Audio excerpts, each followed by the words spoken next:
మీ ఎలాంటి వ్యాపార ప్రకటనలకైనా వెంటనే మా ఛానల్ సంప్రదించండి. నమస్తే. ప్రస్తుతం మనతో పాటు ప్రముఖ ఆధ్యాత్మికవేత్త, astrologer, professor doctor Mullapudi Satyanarayana Murthy గారు ఉన్నారు. గురువు గారితో మాట్లాడేద్దాం. నమస్కారం గురువు. నమస్కారం మణికంఠ గారు. సో అక్టోబర్ మాసం విశేషంగా సింహరాశి వారి పరిస్థితి ఏ విధంగా ఉండబోతుంది, ఏ విధమైన జాగ్రత్తలు తీసుకోవాలి, ఎలాంటి పరిస్థితులు వీళ్ళకి ఎదురవుతాయి అంటారు? సింహరాశి వాళ్ళు ఎప్పుడూ సింహాలే కాబట్టి ఈ సింహరాశిలో కేతు ఉండడం, దానివల్ల కాస్త చాదస్తం పెరగడం, కోపం పెరగడం. వీళ్ళ కోపం రాకపోయినా అక్టోబర్ నెలలో వీళ్ళ భర్తలు కానీ భార్యలు కానీ వీళ్ళ కోపం తెప్పించడం, ఇలాంటి సంఘటనలు జరుగుతాయి. సప్తమంలో ఉన్నటువంటి రాహుగ్రహ ప్రభావం వలన ఈ ప్రభావాలన్నీ జరుగుతూ ఉంటాయి. వితండవాదాలు చేసేటటువంటి పరిస్థితికి వీళ్ళు వస్తారు. అలాగే శని ప్రభావం వలన పనులు లేటుగా అవ్వడం, ఇలాంటివన్నీ జరుగుతాయి. అయితే ఎక్కువ తిరుగుతూ ఉండాలి నెలంతా కూడా. ఉదాహరణకి ఆదాయాలు బాగా వచ్చినాయి. మొన్నటిదాకా మాకు పిల్లలకి ఆ యూనివర్సిటీలో కావాలా, కొలంబియా యూనివర్సిటీలో సీటు కావాలా అని, అలాగే పిల్లగాడికి 10th గ్రేడ్లో నార్త్ కరోలినాలో ఫేమస్ స్కూల్లో కావాలా, లేదా ఫేమస్ కాలేజో యూనివర్సిటీలో కావాలా అన్నారు. వచ్చినాయి. గ్రహిస్తుంది అంటే సంవత్సరం దడదలు ఆడిచ్చేస్తుంది సింహరాశి వాళ్ళకి. అసలు అడ్డు లేదనమాట, బ్రహ్మాండంగా ఉంది. సీట్లు వచ్చినాయి. ఇప్పుడు సీట్లు వచ్చిన తర్వాత కొత్త బాధ ఏంటంటే వీళ్ళని హాస్టల్లో చేర్పించాలి. హాస్టల్కి వెళ్ళడానికి వీళ్ళు న్యూయార్క్లో ఉంది, వీళ్ళు ఉండేది నార్త్ కరోలినాలో. ఇలా దూరం వెళ్ళడం రావడం, ఒక 24 గంటల డ్రైవ్, 12 గంటల డ్రైవ్, ఇటు కొడుకుని నింపుకోవడం, ఇలా తిరుగుడు అనమాట. సింహరాశి వాళ్ళని ఎవరినన్నా యావరేజ్గా చూసుకున్నట్లయితే ఈ నెల అంతా కూడా తిరుగుడు ఎక్కువగా ఉంటుంది. ఇది ఒకటి. ఆరోగ్యపరంగా ఎలా ఉంటుందండి? ఆరోగ్యపరంగా ఈ యొక్క సింహరాశి వాళ్ళకి బాగుండదు. వాళ్ళు హోనం అయిపోతుంది. పనులు తిరగడమే కదా, ఇంకా అటు ఇటు తిరగడం వల్ల హోనం అయిపోతుంది. జెనిటల్ ఆర్గన్స్కి సంబంధించినటువంటి వ్యాధులు రావడానికి అవకాశాలు ఉంటాయి. అసలే ఈ సింహరాశి వాళ్ళకి పెద్దగా కామాశక్తి ఉండదు.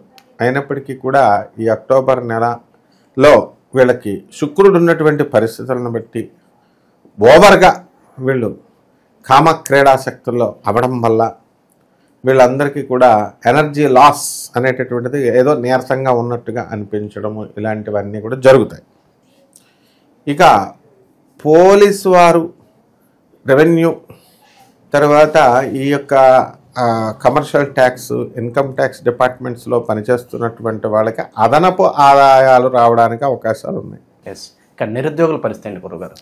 నిరుద్యోగులకి వితండవాదాలు అనేటువంటి తెక్క ఆన్సర్స్ ఇవ్వకుండా ఇంటర్వ్యూ బోర్డులో జాగ్రత్తగా ఉండాలి. ఎందుకంటే వీళ్ళకి రాహు యొక్క పరిస్థితిని బట్టి ఉద్రేకం ఎలా ఉంటుందంటే, ఏదో చెప్పాలా, ఏదో నన్ను అందరూ గమనించాలా, అటెన్షన్, నన్ను అందరూ చూడాలి అనేటటువంటి ఉత్సాహాన్ని రాహు ఇస్తాడు. అసలే సింహరాశి వాళ్ళు ఎవరికి మాట పడరు. అండ్ వాకింగ్ స్టైల్ కూడా నాగార్జున మాస్ సినిమాలో నాగార్జున లాగా, మనం శంకర్ దాదా ఎంబీబీఎస్లో చిరంజీవి గారు వాకింగ్ స్టైల్ లాగా ఉంటుంది అనమాట. వీళ్ళ వాకింగ్ స్టైల్ స్ట్రైట్గా ఇలా పెట్టి, ఇలా ల్యాప్టాప్ పెట్టుకుని ఇలా స్ట్రైట్గా వెళ్తారు. కాబట్టి నిరుద్యోగులందరికీ కూడా ఉద్యోగాలు వస్తాయి. మీరు ఆర్గ్యుమెంట్లు చేయకండి, ఇంట్లో వాళ్ళతో కూడా ఆర్గ్యుమెంట్లు చేయకండి. విదేశాలకు వెళ్ళాలనుకునేటటువంటి వాళ్ళందరూ కూడా మీరు విదేశాలకు వెళ్ళొచ్చు. కాబట్టి సింహరాశి వాళ్ళకి ఓవరాలుగా కష్టాలు లేవు అని చెప్పొచ్చు. ఎవరైతే ఉద్యోగాలు ఊడిపోయినాయండి మావి అని మీరేమో ఇలా చెప్తున్నారండి అని బాధపడేటటువంటి వాళ్ళందరికీ కూడా ఉద్యోగాల కొదమేముంది నాయన, పక్కన మళ్ళీ వచ్చేస్తుంది. అది పెద్ద ప్రాబ్లం కాదు, ఇది స్టాప్ గ్యాప్ అనమాట. కాబట్టి ఆధ్యాత్మికమైనటువంటి కార్యక్రమాలలో వీళ్ళకి జన్మంలో ఉన్నటువంటి కేతువు తీసుకెళ్తాడు. శుక్రుడు డామినేట్ చేయకుండా చూసుకోవాలి. అంటే ఏకాంతంగా ఉండకూడదు. వీళ్ళు ఏకాంతంగా ఉంటే మా పిల్లలందరినీ హాస్టల్లో వేసేసి భార్యాభర్తలు ఇద్దరు ఏకాంతంగా ఉంటే ఏముంటుంది? ఈటింగ్ అండ్ మేటింగ్, ఇంకేం ఉండదు. కాబట్టి this should be eradicated.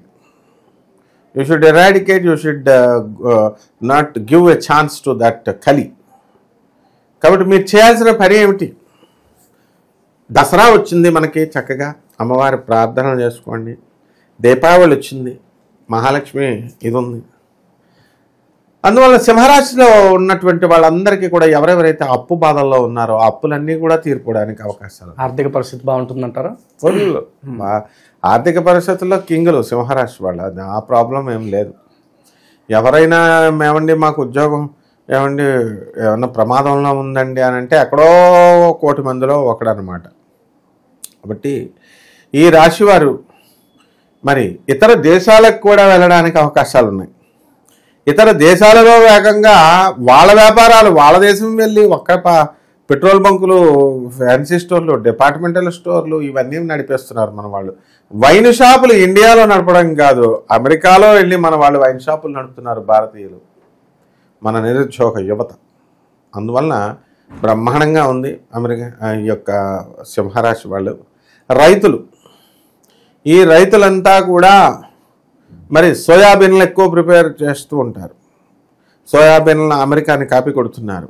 So ఈ యొక్క వ్యాపారము అనేటటువంటిది రైతుల పరిస్థితి బాగుంది. కాకపోతే వీళ్ళు అమ్మినటువంటి ఈ యొక్క సరుకుకి ఇంకా ధనము అనేటటువంటిది ఇంకా చేతికి రాదనమాట.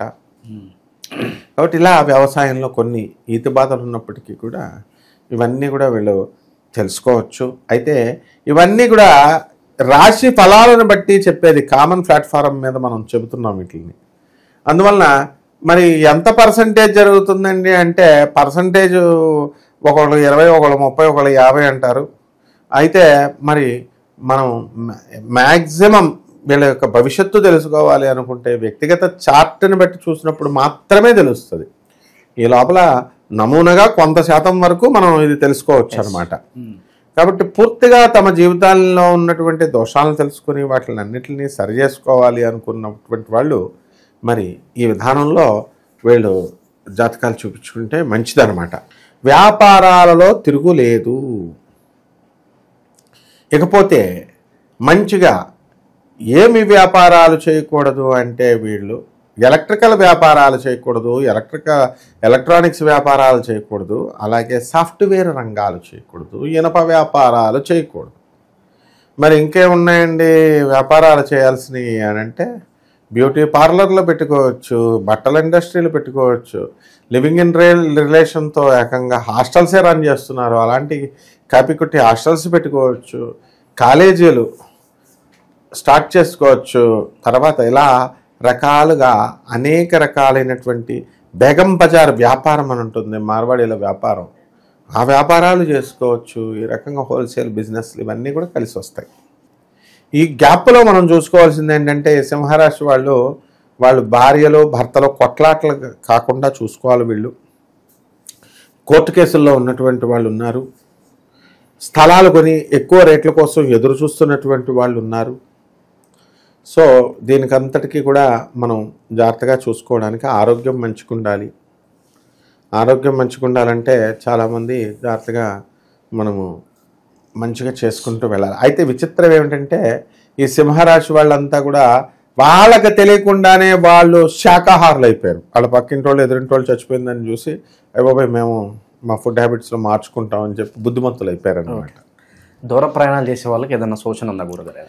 దూర ప్రయాణాలు చేయకూడదు. దూర ప్రయాణాలు కనుక చేస్తే మనకి చాలామంది మనకు తెలిసినటువంటి వాళ్ళు పాపం అందరికీ ఎల్ఐసీలు ఇప్పించేవాడు ఆయన.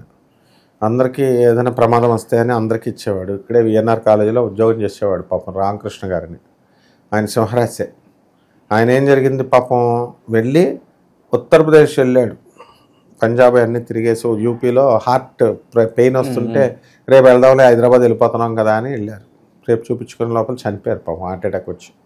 అంటే ఈ యొక్క సింహరాశి వాళ్ళు ఎప్పుడు కూడా హార్ట్లకు సంబంధించినటువంటి వ్యాధులు రాకుండా చూసుకోవాలి. అలాగే వీళ్ళకి ఎప్పుడు కూడా దాన ధర్మాల గుణం ఎక్కువ ఉంటుంది కాబట్టి టైంకి వీళ్ళకి సహాయం చేసేటటువంటి మనుషులు అందుబాటులో ఉంటారు. ఈ హార్ట్ అటాక్లు వచ్చినా పర్లేదు, ఈ అంబులెన్స్లు ఇవన్నీ కూడా ఉంటాయన్నమాట. కాబట్టి అందరికి వచ్చేస్తాయని కాదు, మళ్ళీ అందరూ ఏంటంటే బాబు మమ్మల్ని భయపడుతున్నారని అనుకోగల వాళ్ళ వ్యక్తిగత జాతకాల్లో ఆ యోగాలు ఉన్నటువంటి వాళ్ళకి వాటిని మళ్ళీ తప్పించుకోవచ్చు. వీళ్ళు ఏం చేయాలా, గురుశాపం తగలకుండా చూసుకోవాలా. క్లియర్గా చెప్తున్నారు, గురుశాపం అనేటటువంటి దాన్ని పోగొట్టుకోండి. అలాగే చేపలకు మేత పెట్టండి, గొర్రెలను తినకండి, మీరు మేకలను తినకండి అని ఇవన్నీ ఉన్నాయి. మరి లాల్ కితాబ్ చెప్తోంది. మరి వాటిని బట్టి వీళ్ళు వెళ్ళాల్సినటువంటి అవసరం ఉంది. గురుగారు, విశేషంగా మనకి నెలలో కొన్ని పండుగలు ఉన్నాయి. ఈ రాశి వాళ్ళు ఈ పండుగలను ఎలా వినియోగించుకుని పరిహారాలు చేసుకుంటే బాగుంటుంది? అమావాస్య రోజున వీళ్ళు దీపావళి అమావాస్య వస్తుంది. ఆ దీపావళి అమావాస్య రోజున నల్లని బట్టలు కట్టుకోవాలి. వీళ్ళు జుట్టు విరబోసుకొని రాత్రి 12 గంటలకి మహాలక్ష్మి యొక్క పూజ చేసుకోవాలి. అది సడన్గా నల్ల చీర కట్టుకుని నల్ల జుట్టు విరబోసుకుంటే అక్కడ ఉండేది భర్తే కాబట్టి వాడు గుండె చేస్తాడు. వాడు ఈ విధంగా అయినా వాడు భయమేసి సడన్గా మంచం మీద ధ్యానం చేస్తుంటే ఏంటి రాబా 12 గంటలకి నిద్రపోతుంది వాడు. ఎంతోమంది కాపురాలు నిలబడ్డాయి. భర్త బిల్డప్లు ఇస్తూ బాధేసే పెళ్ళాలు. నేను చెప్పినటువంటి రెమెడీ వల్ల ఆస్ట్రేలియా దేశాల్లో కూడా నా స్టూడెంట్స్ నల్లని యొక్క శాస్త్రం చెప్తోంది. మహాలక్ష్మి ఆవాహనం అవ్వాలంటే మా మార్వాడీలంతా అలాగే చేస్తారు. మార్వాడీ పూజ మంచి టిప్ టాప్గా డ్రెస్సులు వేసుకుంటారు. నల్ల డ్రెస్ వేసుకోకపోతే వేరే డ్రెస్సులు వేసుకుంటారు వాళ్ళు.